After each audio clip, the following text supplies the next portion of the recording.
center. That ball is gone into Monument Park. What's going on, everybody, and welcome to the 26th episode of the Monument Park podcast. I'm Cole Weintraub. I'm Luke Perfacci. And the baseball season has kicked off. Like we said last episode, we were super excited. And hey, after that 3-game series against the Red Sox, I have to say I'm pretty intrigued with this team. I'm really excited. I know Luke's really excited because he hasn't stopped talking about it. And, it's just a good vibe. And, taking 2 out of 3 from the Red Sox, while, we're better than them and that should happen, it's just a good feeling to start the season because I feel like the Yankees are a team that sort of start off kind of slow. And, it's a good feeling to know that, you're 2-3. You kind of see where the direction of this team might be going. The bullpen, you see how that's working out. The starters is a little weird because of how long they're going, and with the lineup, we're kind of just getting a feel for what people are going to be doing this year. And that's, it's an exciting feeling. Luke, how are you feeling about the season? How are you doing? Doing great. 2 out of 3 is good. I mean, it's always – I feel like we lose opening day like every year. So it was definitely good to get started on the right foot. But, yeah, I mean, we have a lot of, stuff to talk about, a lot of moving parts. Things are just new. It's a new team. So it's definitely refreshing after last year. I feel like we had the same team for 3 years in a row. So this is definitely a little fresh kick to the team. So I'm excited. But, yeah, before we talk about the Red Sox stuff, I feel like we should talk about the Judge extension because that didn't get done. We recorded before opening day, obviously, last time, and that was kind of his deadline. He got offered 7 years with $30.5 million a year, so it's like $213, $214. Make him the highest AAV paid Yankee ever. So that's, the guy is he got the 7th year. That's what we were talking about. We didn't know if we wanted to give him the 7th year. He got $30 million and he got the 7th year, which is crazy. There was rumors he countered at 9 years, 36 per year. I don't really believe that. That's absurd. That. I don't believe that. I think you got to be crazy to ask for that. But I don't know. It's just something that's gonna play out. It plays out. We'll see what happens at the end of the year. But it's definitely. He says he wants to not be a distraction, and then he's doing everything in his power to be a distraction. So it's kind of counterproductive. So I'm a little upset about that. But I know how you feel, but you should tell everybody else. Yeah, and I will. We said it last episode, 6 for 180 was a deal that I thought was fair for Aaron Judge. And while, no deal is ever too fair for a player and we're never going to guess it on the money, it's, that's kind of what I thought. Bryce Harper's making 30 a year. Aaron Judge will make 30 a year. Aaron Judge is probably, I think he is a few years older than Harper was. He definitely was when he got his contract. So that'll also play into it. So I thought 6 for 180 was a very fair deal, considering, you kind of see with the Yankees, and we talked about it last time, the end of contracts, the team starts falling apart. You said you heard a rumor about 9 years. I heard 10 for 360. That was the deal I heard about, and that's just an absurd amount of money. And by the time he turns 20 or 30 in a week, so by the time the contract gets into play, by the end he'll be 40 years old. 40 years old. That's crazy. And the Yankees would be going in a terrible direction in 10 years. And I know 10 years is a long time from now. A lot can happen in 10 years. We were saying last episode that we were pressing for a World Series. If we get a World Series, it won't matter how much money we gave the guy, sort of kind of thing. I think that it's just an absurd amount of money. The guy keeps getting hurt. The guy has gotten hurt a bunch of times, whether it's fluky or not. It still happened. The guy hasn't won anything.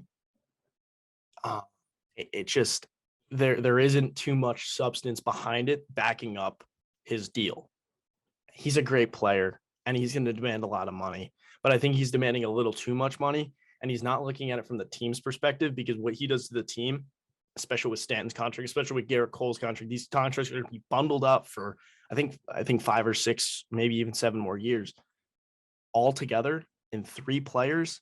It's going to put us in a really bad spot. And, think in 7 years, Anthony Volpe is going to be, if he comes up next year, he's going to be out of his arbitration. He's going to be a free agent. So I'm just trying to think about how it might all roll out and play if we give him that, big of a contract. 10 years? Come on. It just doesn't make a whole lot of sense. And I really want him to be a Yankee. You and I want him to be a Yankee. And it would really just stink if Aaron Judge just left and went somewhere else. And I know Luke will just, shut this down, but I think there's someone on the other side of town that'd be willing to give him what he wants because, they doesn't really seem like they really care about how much money they're paying their players because they went all out this offseason. So that's how I feel about it.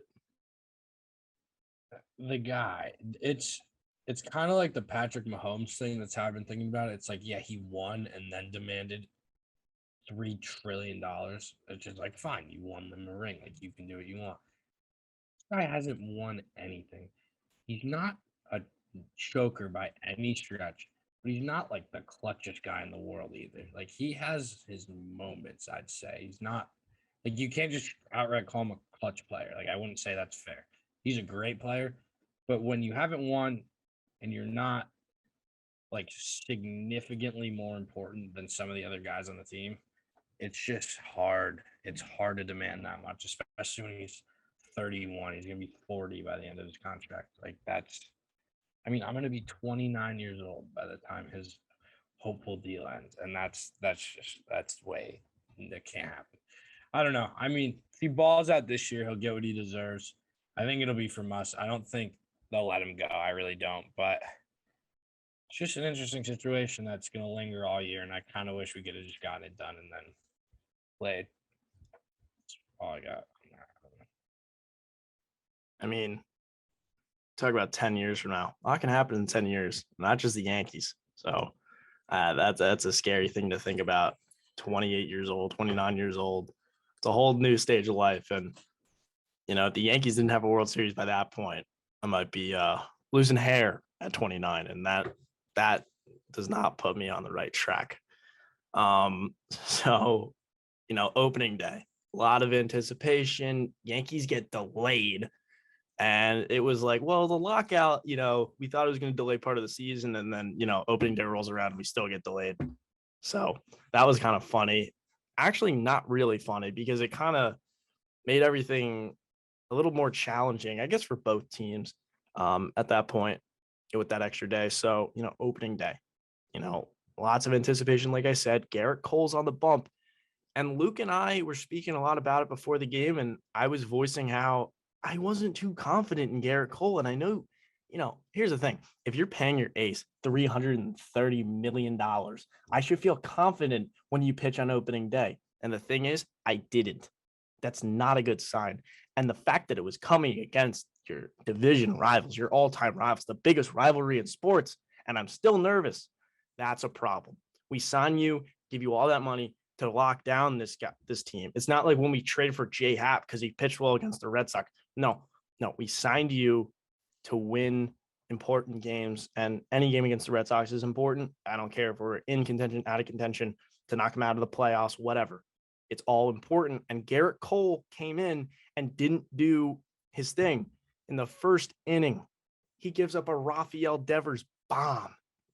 And Rafael Devers, please leave the Red Sox. Please just go somewhere else, elsewhere. Kansas City is a cool destination. Kansas City would be happy to have you. Patrick Mahomes is a part-time owner there. So there you go. Or, you know what I mean? Some sort of owner. He is a minority owner. Right. So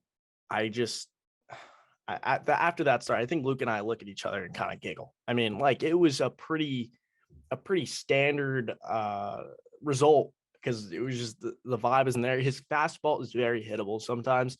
And when he leaves it over the heart of the plate, anyone can hit it. So Garrett Cole sort of settles in, gives up another run. 4 innings, 4 hits, 3 earned runs, a walk, and 3 strikeouts, 68 pitches. See, if it's a normal start, Garrett Cole can give us probably 6 innings, around 100 pitches. And I'd like to think that he, as he gets through the game, he'd be able to settle in. And, 6 innings, 3 runs is very good. I mean, it's not very good, but it's pretty good. It's 6 innings, 3 runs gives you a good chance to win. It does. It gives you a good chance to win. 3 runs. Come on. it puts you in a good spot. 6 innings, 3 runs. I'm not taking that from him. We pay him 300 whatever, and he comes in and never pitches well against the Red Sox. The game starts 3 minutes late, and he's like crying about it, which I thought was insane. Like, dude, you're supposed to be the ace. The fact that we have to still talk about this guy in not anything other than a completely positive light is insane to me. Like, figure it out.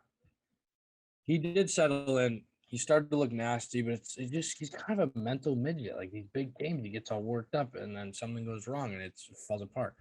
So I think that's something that he has to just calm down a little bit and just pitch like he knows he can. Because when he gets dialed, it's a wrap. But I feel like there's times where he's just not, and he's just all over the place. Just a little bit of a spaz, like we were talking about watching the game. He just kind of doesn't look right sometimes. But yeah, I mean, offense picked him up. Going down 3-0 before you're getting out is never good. But, I mean, got right back. Got a base runner on, and then Rizzo went yard. And then it just felt like it was going to be another typical Yankee Red Sox game, a lot of back and forth, and that couldn't have been more accurate. It was a great game overall. But, yeah, I mean, after Rizzo went deep, it was Stanton went deep, and then the game kind of simmered for a while. And then what happened after that? I know we went down. I forget how. I'm struggling to remember. But basically, if we talk about the offense, it was pretty good. It was a little in and out. I think, if we look at the lineup, it was a pretty solid lineup. I mean, I wasn't too thrilled seeing Donaldson at the top, but I got our wish with DJ LeMahieu hitting because that's what I wanted, but he's in the 5 hole. So Donaldson, Judge, Rizzo, Stanton, LeMahieu, Gallo, Hicks, Higashioka, Falefa. I like Falefa at the 9 spot. Higashioka in the 8 hole. Like that's good. But like I said, I think LeMahieu is a proven leadoff hitter, and I didn't think we should toy with that so early in the season. It's something maybe you show in spring training and then figure it out, but it just didn't really fit. So, you have the Devers and the Martinez home run, followed up by the Rizzo blast and the Stanton blast in the 4th inning, tied up at 3. Then the Yankees bring the infield in after Xander Bogaerts had seared a double down the line, really looked foul, but, and he didn't really sear it. It was a pretty weak swing, but, that starts the inning, and then the bases are loaded with, I want to say, 2 men out, and the Yankees bring the infield in, and Alex Verdugo comes up against Clay Holmes, and he hits one right past the second baseman, and the spot where no one could put a glove on the ball, nothing good could come from it. So Verdugo puts the Red Sox on the board 4-3. I think it was actually 2nd and 3rd. So that was a pretty runner on 3rd, and he gets the hit. So puts him in a good spot. But then David John went long gone in the 8th inning off Garrett Whitlock, a guy who came into this game and pitched his lights out. He was going crazy. He went like 38 pitches. But David John went long gone, saw a fastball at the top of the zone, and crushed it to the opposite field. That is something that we love to see. DJ LeMahieu with power is a different breed. That's huge. Go to the top of the game. We can't get anything going in the 9th. I mean, we had guys on. We had a chance to do it, but we couldn't come through. Stanton struck out in the 9th after Judge doubled with 2 outs, and I'm sorry. I was just going to bring up, they intentionally walked Rizzo to get to Stanton, which I thought was crazy. And then he got out. I said to you that he kind of looks a little weird in the beginning. He kind of has hit a rocket every other at bat other than that one. So that wasn't the best take by me. But I mean, sometimes you just don't come through. It is what it is. But DJ, I mean, I've never seen him scream like that in my life. He gave you 2 good screams. Even game 6 against the Astros, and probably one of the clutchest home runs I've ever seen. I think he only gave you 1 scream. So that just shows you he really wants to play.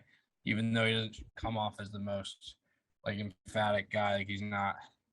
You can't really tell when he's upset. You can't tell what he's feeling, but you can tell right there. Like that one meant a lot to him because of what's been going on with him and Glaber and his questions about playing time.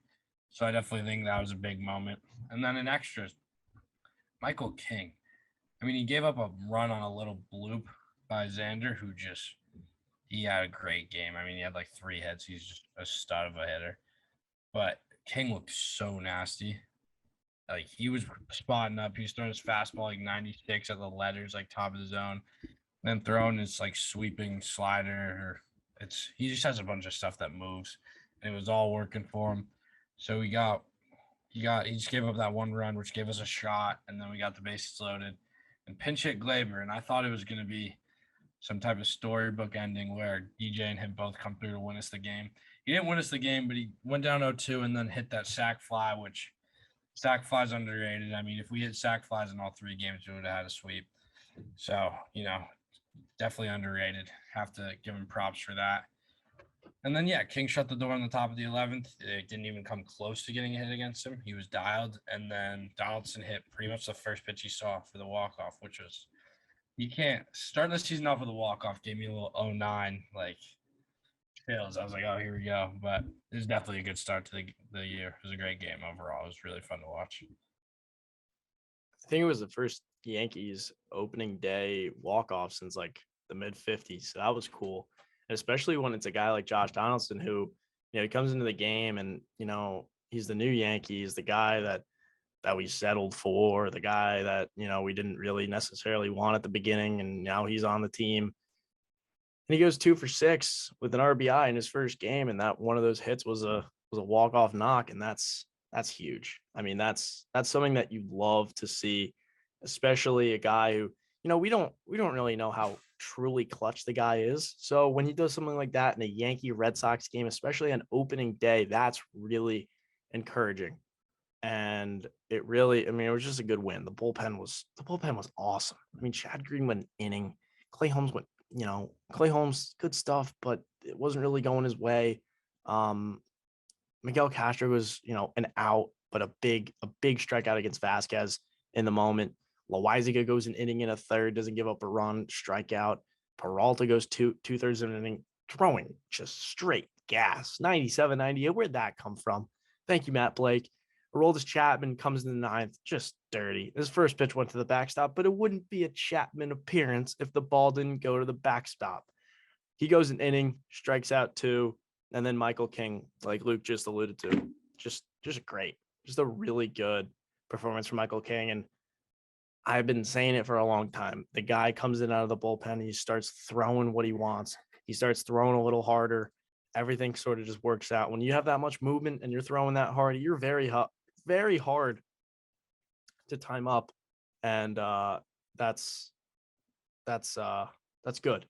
And I'm happy that Michael King came in and did something that we didn't expect him to do. He got that double play in the 10th inning. That was also really good to see. So then you come into the next day and it's a Fox game. And I know I always talk about the Fox game. The Fox game at 4:00 against the Red Sox never really goes our way. But with, Joe Buck heading to ESPN, look what happened. Yanks win 4-2.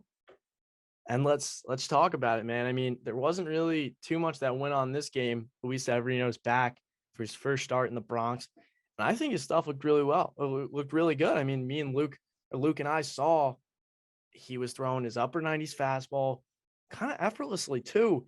And he's throwing a 92 mile an hour, something that's moving to the right. And it may have been his 2-seam fastball. I didn't really know he threw a 2-seam fastball. Maybe it's because I haven't seen him pitch in like 8 years, but very good to see. And, these starters aren't going very long. So Severino ends up going 3 innings, but, holds them to 2 earned runs, 2 runs, 5 strikeouts, really good. He gave up that home run, which was also pretty standard.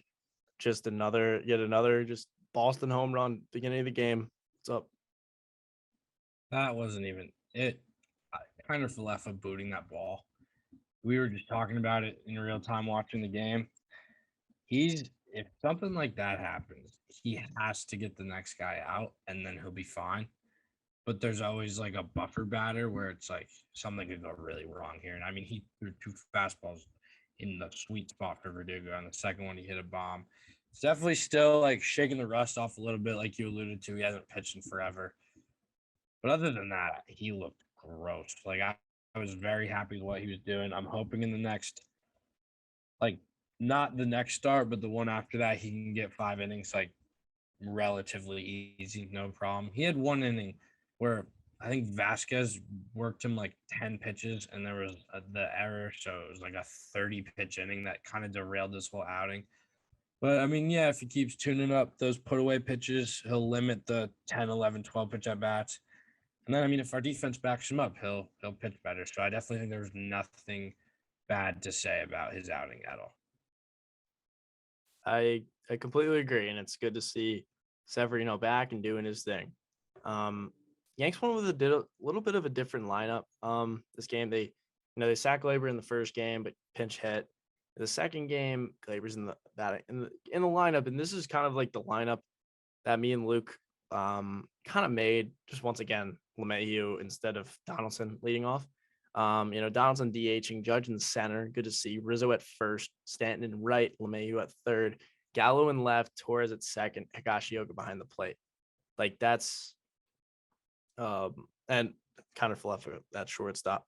Like that's pretty much the lineup that we'd like to see. Once again, LeMahieu should be the leadoff hitter, and we're going to talk about it. The episode's going to come out tomorrow, but DJ's leading off today. So that's happy to see that, and good to see just the Yankees doing what they should be doing. So right, the lineup looks pretty good, but like you said, everyone looked really good, and then they bring in Ronnie Marinaccio in the fourth inning, and being down at that point, it's not really a good feeling being down 2-0 after the Verdugo home run, and here comes a guy that I've never seen pitch before other than the spring training. I'm not really feeling too good. Doesn't have anything on the first batter, but really stepped up. And Aram Layton of the Just Baseball podcast tweeted that he thinks that Ron Marinaccio has closer stuff, and he wasn't exaggerating. He thinks that he has pitches and the movement, just his stuff in general, could project as a closer. And Aram Layton's a very good prospect guy, in the media. So like to hear that. And so Marinaccio brings it to Miguel Castro, who, we saw him throw one batter the day before, and he threw 9 strikes and 8 balls. But Castro did his thing. 1 strikeout, didn't give up a run. No, yeah, I just wanted to touch on Marinaccio and Castro both, honestly. Like Marinaccio, I think threw 5 balls in a row to start.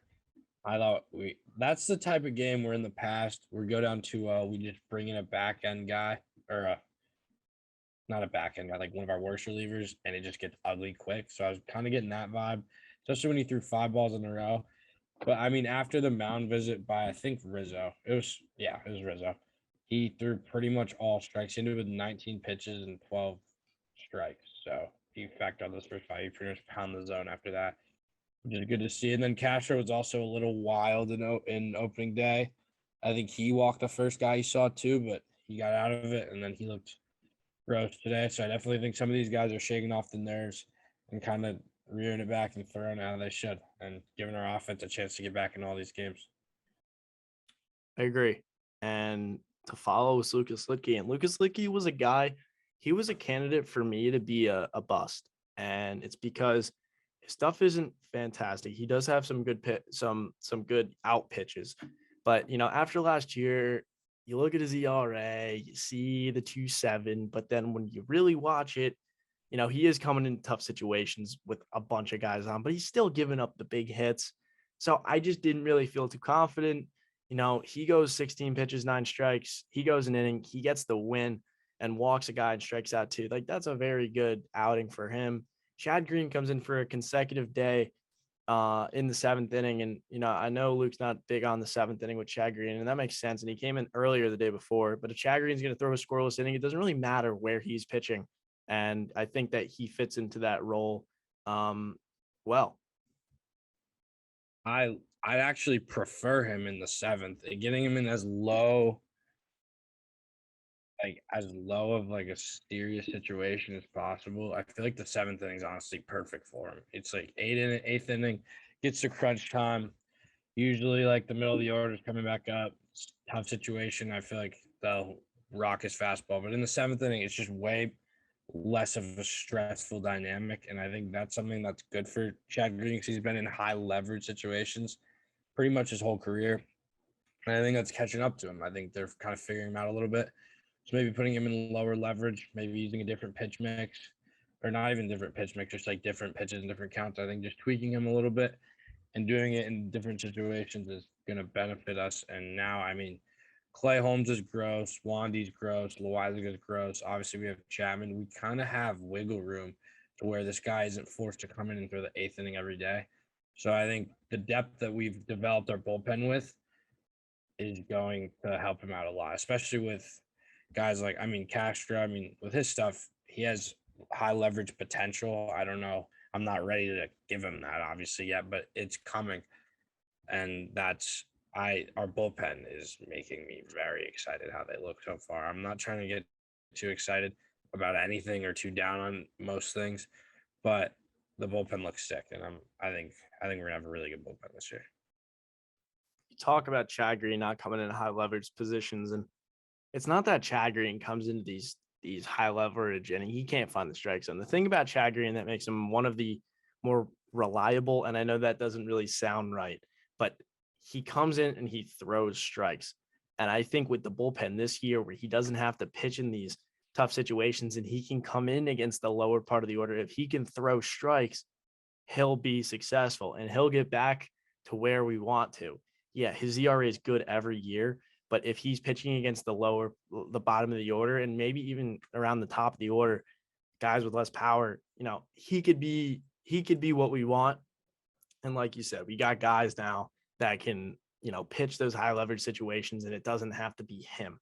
Clay Holmes, another guy, comes in the eighth inning in this one after he did not look good the day before. I'm not trying to twist it in any sort of way. He walks a guy, but he strikes out a guy. And the first guy he came in against, he's just throwing like 98-mile-an-hour sinkers back door outside corner. It's like, who's hitting that? Nobody's hitting that. You'd have to close your eyes and get lucky. Chapman comes in and does his thing, gets the save. But I mean, Stanton, you talk about, I'm not even sure if you talked about it because we didn't really talk about the offense.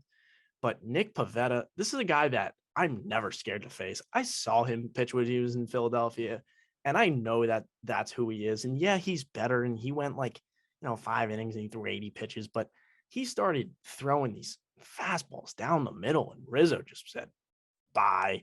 And then he came in and threw like a breaking ball to Stanton that Stanton could have hit it with his eyes closed. Bye. So, and then it's just 4-2, and we went on 2-run home runs, and you don't even have to talk about the offense because it wasn't very good to begin with. So we don't really have to go in depth about the offense. No one really had to do much. Stanton and Rizzo carry the load just like they did just like they kind of did at the end of last season. Maybe not so much Rizzo, but when he came over. So, it's just like the guys that Luke and I talk about as these professional hitters. Those are the guys that you look to when you have good pitching. And that's all you really need is those core guys to step up when you need them to. And that's exactly what this is, a prime example of big guys stepping up when you need them to. So 4-2 win over the Red Sox. And we're coming into sweep. I think it'd be criminal not to mention that Joey Gallo looked like he belonged on the Bad News Bears this game. I was furious when he got the hit. Cole left the room briefly. He got the hit, got thrown out at second by 35 feet, which was unfortunate. Because we were talking, and it's like, yeah, if the guy's going to hit one hit a week, he can't get thrown out on the bases. That's even worse. Because I said, I was like, he's not going to get another hit till next Tuesday, and they didn't even stick on base. It's just, and in the outfield, he looks weird. He's like misreading balls. He doesn't know how to take it off the left field wall. He's going back on a blooper and then diving and missing it. I'm just so he has plus speed, but he looks like 2 steps slower. I don't know what happened there. It's just such a painful bottom of the lineup. Him, like, oh my God, I don't think him, Hicks, like IKF, like it's such a mess. the top 5 has been really solid, and then the bottom 4 has been terrible. Like borderline 4 black holes in a row. And this kind of got exposed in game 3 a little transition to game 3. But yeah, what do you got? I mean, Joey Gallo. I mean, I said it to Luke. Like, and Luke pretty much just said it. Like, if the guy's gonna do something right, don't screw it up. So he gets in there, hits a ball off the wall. I'm not watching. I'm going to the bathroom. I feel like going to the bathroom when Joey Gallo's up to the plate is like kind of like a safe spot, because if he does something good, then it's like, oh, woohoo. And then he does something bad and it's like, whatever. I expected that. And, I went to the bathroom and I come back and I look, I saw that it was 3 outs. So yeah, I probably struck out. And then I actually see what happened, and he hits a ball like 2 feet under the wall, and Jackie Bradley runs over and he throws a 9-hopper. Do you know those balls that people at the beach where they throw it off the water and the ball just kind of skips? Boba. Right. Joey Gallo, Bradley Jr. threw a boba, or whatever you just said to me, to second base on 9 hops, and he was out by 5 steps. Are you kidding me? Like, the dude acts like he's never played baseball before. He literally looks like Tim Tebow. I'm sorry, he looks like Tim Tebow. That's probably the best comparison I've probably ever given to Joey Gallo is Tim Tebow, a guy that just didn't play baseball after, the age of 18. Just terrible. Just freaking terrible. And I'm sick of him. And, I said we didn't have to talk about, not important guys getting stuff. And I love how just the Monument Bark podcast, I mean, I was talking, about him before we even traded him. Then we trade for him. Then you probably got 3 episodes you can go back to of just me just ripping him a new one. And then you come to now, and now I don't even I talk about it, but I'm not as passionate on the podcast. And you got my boy Luke Profaci over here, just once again tearing him a new one. It's just a dynamic that I envisioned when we traded for him, that I was just kind of just gonna let it play out. Luke was gonna see how bad he was. And like Luke said to me a couple days ago, it was once funny, now it's not. And Joey Gallo just reeks. He reeks. I think I was in a place of rooting for us to trade for him just to see you freak out. But I didn't account for the fact that I would also be freaking out on pretty much a daily basis with this guy. I mean, he's a mess. And if we're going to rip people new ones, we got to get into game 3, because I was in attendance at this game. I was with a bunch of buddies. I was enjoying my day. And some of these morons just were so bad. And they lost us the game. And Aaron Hicks. Him and Gallo in the same lineup, it's like, I don't know what to do with myself. I can't watch. They hit back-to-back in the first game, I believe. And I don't think they hit. Nah, there was Torres in between them yesterday.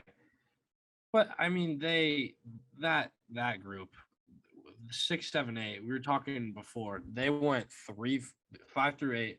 Gallo, Torres, Hicks, Kiner-Falefa went 3 for 14 with a walk and 17 runners left on base.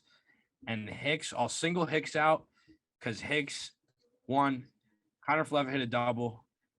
That was shocking, but good for him, I guess. Gallo hit 2 balls, like he scorched 2 of them. So it was almost like I'm not gonna.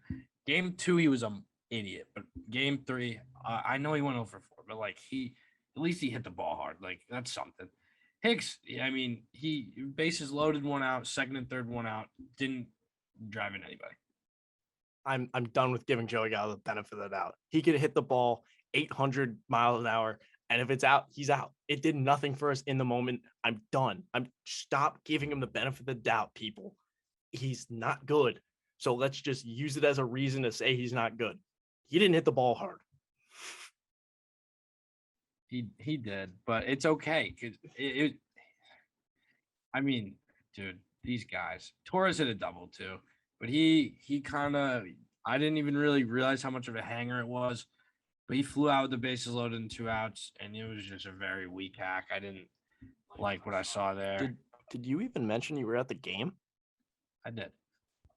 You just don't listen to me ever. No, but Hicks, on a serious note, like if Hicks hits 2 fly balls, we win the game. And instead, he's rolling over, hitting a double play. And then popping up, like you can't pop up. That's like the worst thing you could do. Second and third, a ground ball probably gets it done, and he's popping up.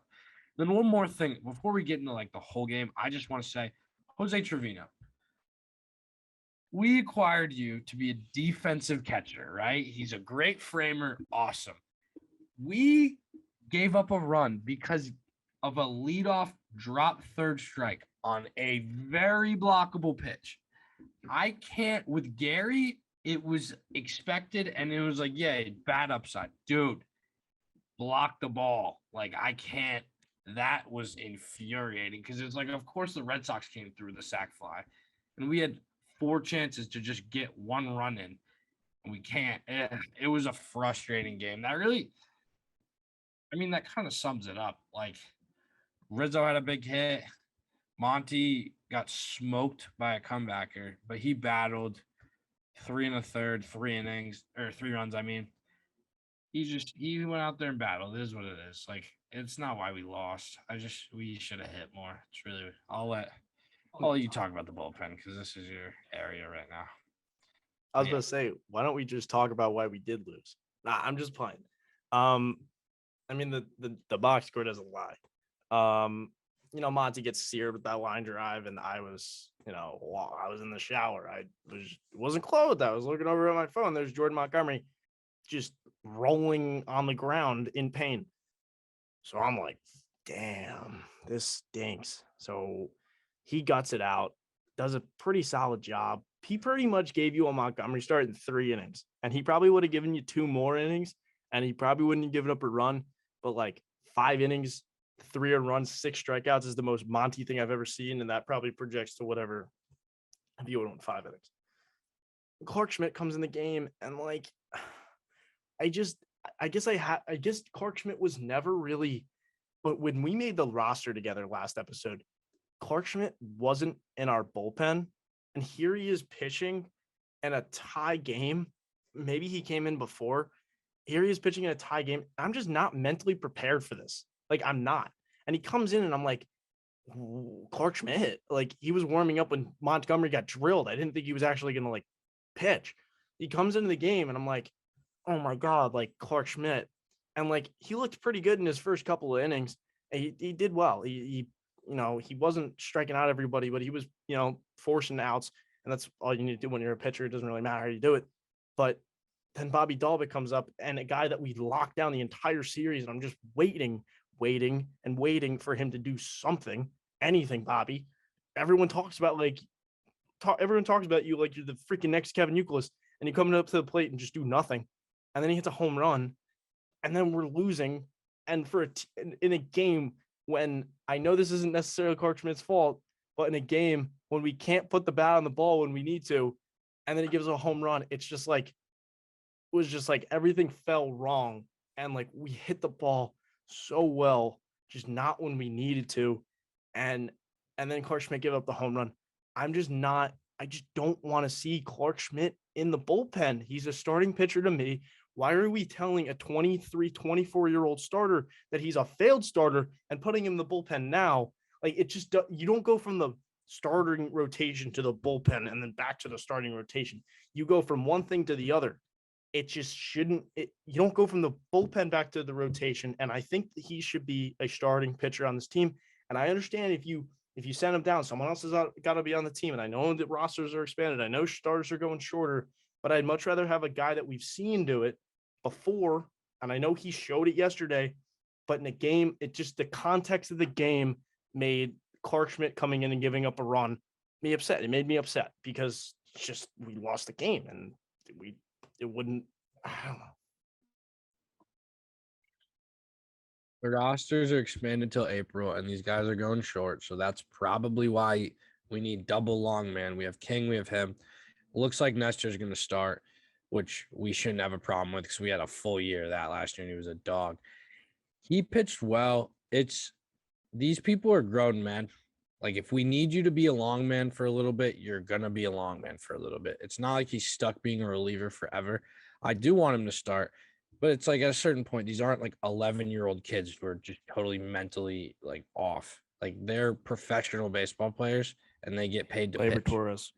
Well, Gleyber Torres isn't a guy I want to talk about. I don't have any problem. I mean, if he came in and got lit up, it'd be like, yeah, let's not maybe do that anymore. But he went 2 2/3, 1 run. I think that might have been like the only hit. That doesn't sound right. Yeah, the only hit he gave up. So he made one mistake. Like he was good. The problem is we hit the ball so hard. The 8th inning, we get a leadoff runner on. DJ comes up, smokes one down the line right at Bradley. And then Josh Donaldson, I want to check the velo on the ball. He hit the left center. It could have been like 115 miles an hour. He hit the lights out of that ball. And it was just right at Verdugo, which had been all series. He caught every ball except for like one where he dove and didn't catch it.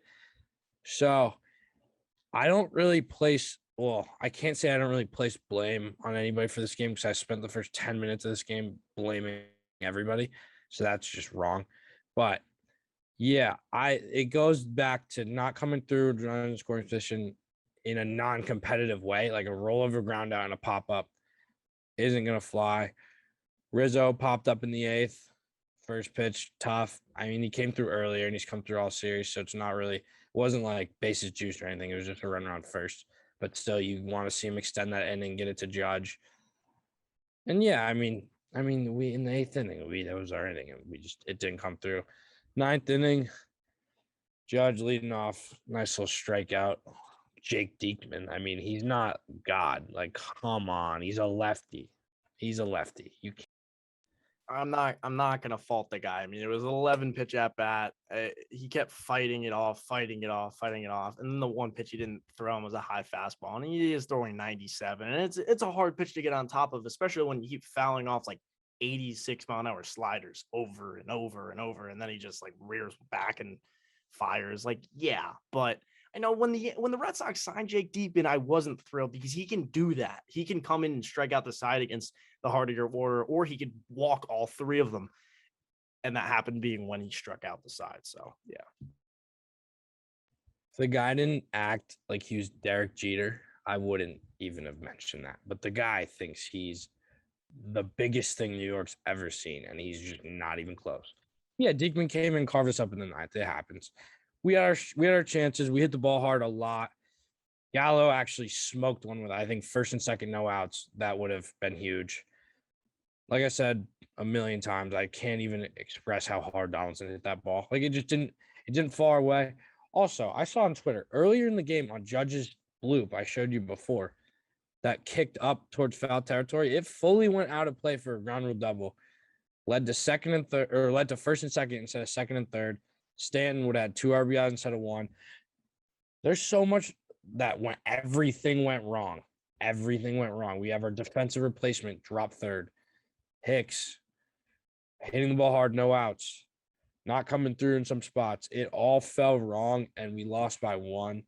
So it wasn't a loss like last year where it's like, oh my God, we're never going to win another game. It just didn't happen that night. So I left disappointed, but overall, dude, I like this team. The bottom 3 or 4 in the lineup is so awful, and we have to figure this out. And I wanted to see what you think about Peraza, because he's a small sample size, obviously, but I think he went 4 for 5 the other day. He may be coming to the Bronx soon because IKF keeps booting balls. He has 1 hit. It's clearly not going to work long term. And I was a Didi Gregorius, he was one of my favorite players. And when Didi came to the Yankees, and I know he's filling in for Derek Jeter, and it's a completely different because Kiner-Falefa was filling in for Gleyber Torres, the worst defensive shortstop ever. See, that's that. All right, real quick. When people say that Derek Jeter is the worst metrically defensive shortstop, because he played for 25 years. Like, of course, he's gonna build up a stat that's accumulative. How about Gleyber Torres at shortstop? Are you kidding me? Are you like that? That's why that argument is just absolutely just egregious. Like, anyone who makes that argument is not a Yankee fan. They're just doing it to. Okay, I need to actually get back on track here.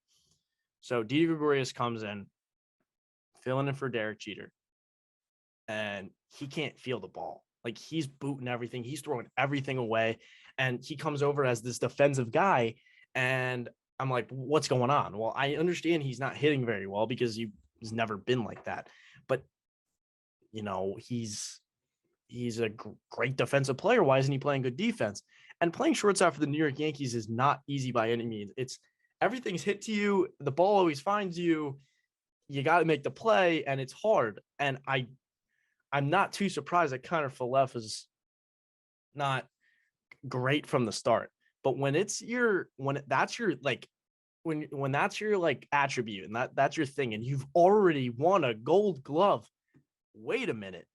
He won a Gold Glove at third base, and he's a great third baseman. But then they put a graphic on the screen the other day, and I know Luke loves advanced stats, but he goes -5 or 6 defensive run saves. Like, that's your position. We got you to play a good shortstop, and you stink at it.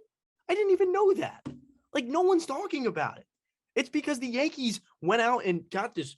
We took on Donaldson's contract to go get Kiner-Falefa, and then he stinks at shortstop. I get you. I can't stand it. I don't. A part of me doesn't think like we knew that as an organization. We just thought he was a shortstop, and I literally think it's something like that where we just didn't know, because this guy's horrible. He has a noodle of an arm. Even when it's accurate, he takes like 5 crow hop steps to get anything on it. It's a noodle. Peraza's gonna be up by June 15th. I seriously believe that. Like, this is not, if we want to do anything this year, this guy has to be nowhere near the lineup. And we talked about it when we were going over the lineups. Like, Gallo and Hicks, it can't be both. It cannot be both. And I don't know how we fix this.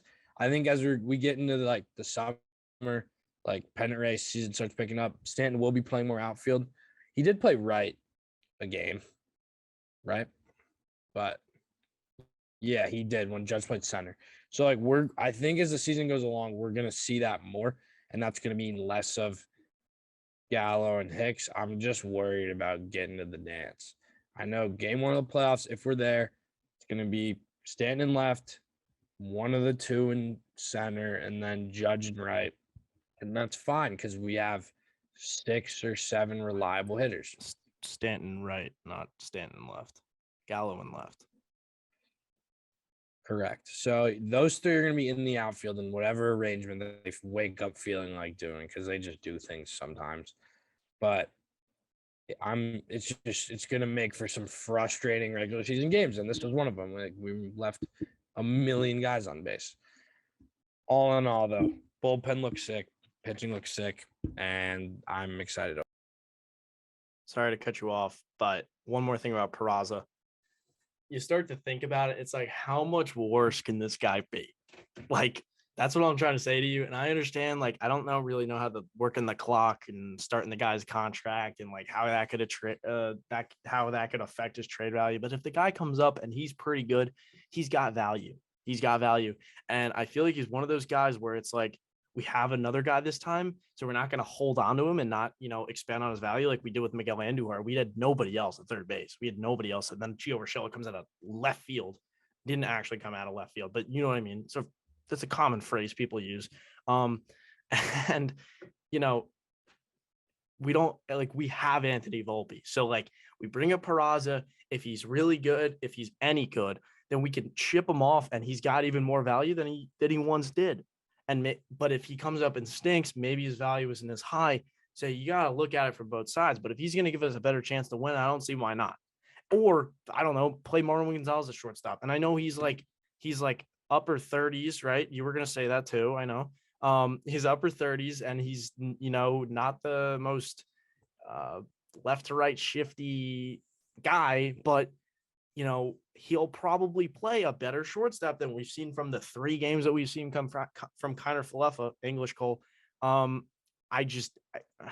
know it's 3 games, and I'm a big overreacting guy. That's just kind of what I do. And I feel like Luke's kind of seeing that part of me, and I kind of see it from him too. So Luke wanted to make a whole segment about overreaction. So I don't know what I'm putting this all on me for, But I just want to see what Peraza has, or Oswaldo Cabrera, or somebody else. Oswaldo Cabrera. I was at a Syracuse Mets game. You look at him on Twitter. He comes up and in a 7-inning game, he has 3 extra base hits and a walk. Like, I don't care if it's AAA. Bring the guy up, see what he's got, and let's just try. I also don't like shutting Kiner-Falefa out because then he might. I don't think he's a mental midget. He wants to be a Yankee, but he's got to realize that this is not what we paid for. This is not what we want, and we just gotta make a change. On Marwin, I mean, time's going to tell. He's starting there tonight at short, so we'll get to see some of that. That's what I was trying to. Yeah, which that's good because I mean we're seeing other options, just like you didn't even know that, and that's something you suggested, which is sick. But I think having Volpe kind of gives us like we can kind of throw this guy into the fire. It's not the end of the world. He isn't like he's a highly touted guy, but we're not going to make an absolute killing for him unless he gets to the league and produces.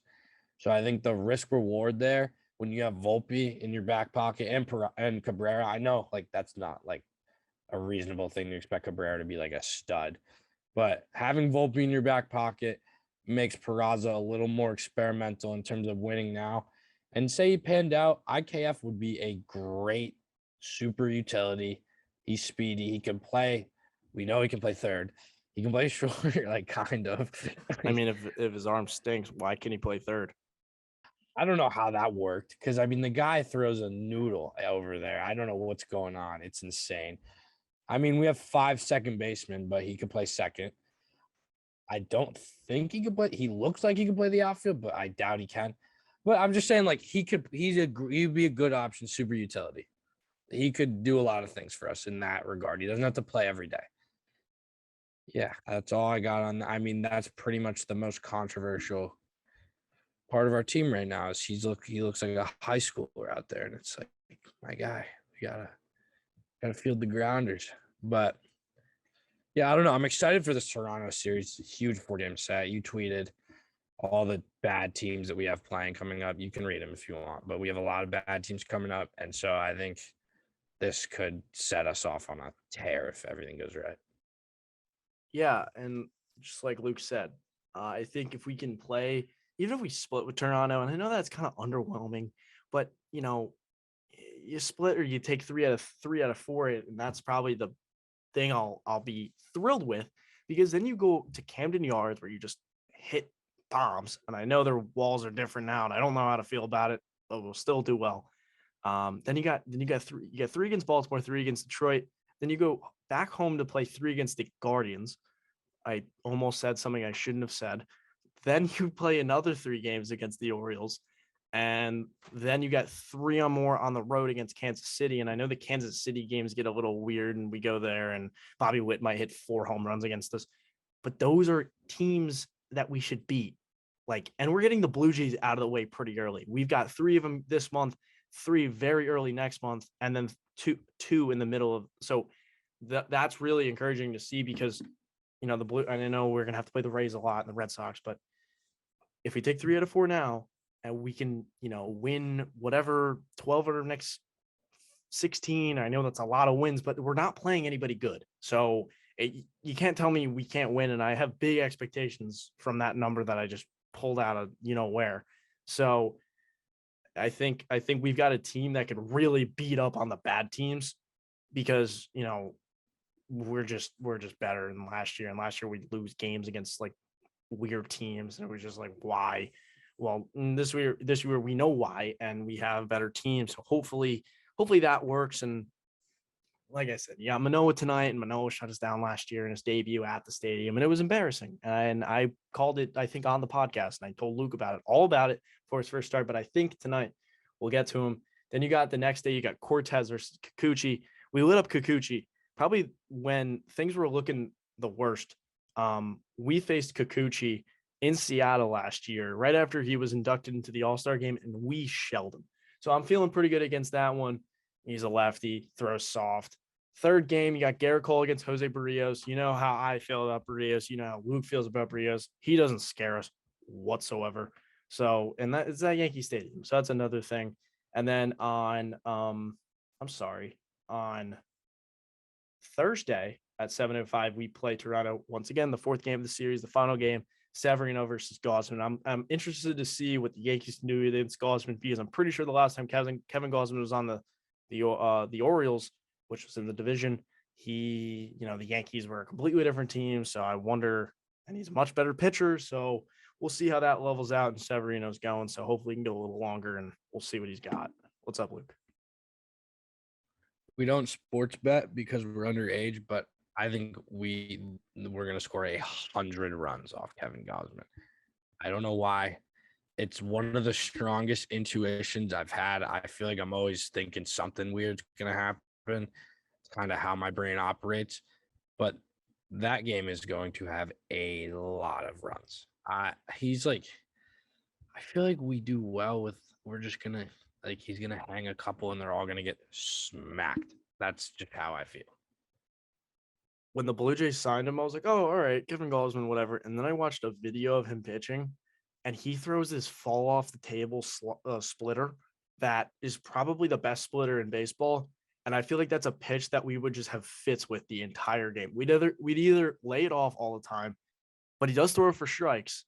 So it's like, got to jump on him early. And I feel like that might be the most important game because I feel like one of the two teams is going to win 2 games to begin the series. And the other team's going to grab a game. And I think the last game of the series was Severino and Gausman. Probably the best pitching matchup you'll see is the game where we're just going to have to do it. Like, I kind of think about facing Shane Bieber. We know he's got that great breaking ball. So we plan about that. So let's do the same thing with Gausman with the splitter. And let's just go win baseball games. It's so early in the season. Monument Park's, I think, about a year old, I think, in a couple days. So that's super cool. And just super, super pumped to, keep talking baseball because that's what Luke and I love to do, and especially talk about it with amongst ourselves. So I say it every episode. Luke, thank you. Thank you for talking baseball with me. Thank Always you guys. a pleasure. Always a pleasure. Right. Thank you guys for listening and watching. The social media links are in the description, and we'll see you soon. Let's go Yankees, baby. We're going 3 out of 4. Let's go.